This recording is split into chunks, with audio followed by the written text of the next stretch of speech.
ఇప్పుడు మనం ఏదైనా క్లైమేట్ మారింది అనగానే కొన్ని సీజనల్ జ్వరాలు వచ్చేస్తుంటాయి. అందులో డెంగ్యూ కూడా ఒకటి యాహ్! అనుకోవచ్చు మనం. యాహ్! మరి డెంగ్యూకి యాంటీబయోటిక్ యూజ్ చేయొచ్చా? అంటే వాట్ యూ చేయకూడదు. Will say? డెంగీ అనేది అగైన్ వైరల్ ఇల్నెస్ అండి. ఫ్లూ ఎలా వైరల్ ఇల్నెసో డెంగీ అనేది కూడా ఒక వైరస్ వల్ల వచ్చిన హ్మ్. ఇన్ఫెక్షన్.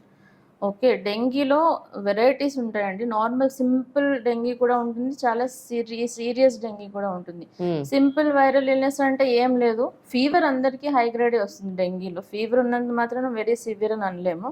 హ్మ్. సో, చాలా ఎక్కువ high grade fever, full body pains, back pain, ice వెనకాల పెయిన్, అలా పెయిన్ ఉంటుంది. ర్యాష్ రావచ్చు, రెడ్‌నెస్ ఓవర్ ద బాడీ. అలా వచ్చి పేషెంట్‌లో ఏదైతే బ్లడ్ వెసెల్స్‌లో ఉన్న ఫ్లూయిడ్ ఉందో, బ్లడ్ ఉందో, అందులో నుంచి వాటర్ అన్నది బాడీలోకి లీక్ అవుతూ ఉంటుంది. హ్మ్. సో, పేషెంట్ ఏమవుతాడు, డీహైడ్రేట్ అయిపోతూ ఉంటాడు. సో, మీరు ఎక్కువ వాటర్ 4 లీటర్స్, 3-4 లీటర్స్ వాటర్ ఒక 5-6 డేస్ కంటిన్యూయస్‌గా తాగగలిగితే 70% of dengue can be treated without any medication, Oh. without any medicine. Keep Super. antibiotic aside. Antibiotic, there is no indication for giving antibiotics in dengue patient. Okay.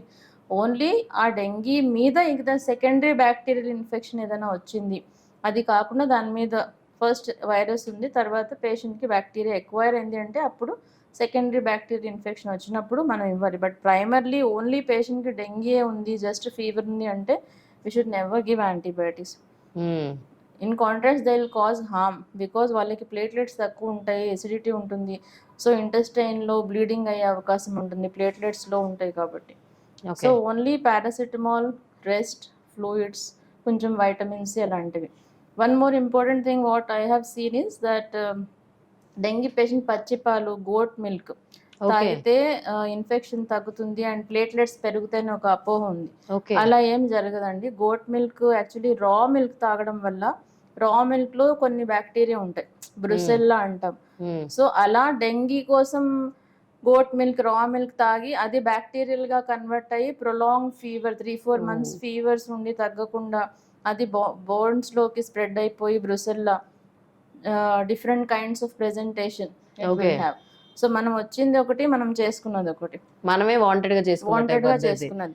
So, ఇలాంటివన్నీ goat milk తాగితే dengue తగ్గుతుంది, platelets పెరుగుతాయి, అలాంటివి ఏమి ఉండదు. So, 5th, 6th day, 7th day వచ్చేటప్పటికి platelets బాగా తగ్గి దాని తర్వాత దానికదే it will improve. You have to just take hydration and rest, that's it. Hi everyone, Nenu mi Vedika. Please subscribe to Volgo Health. Don't forget.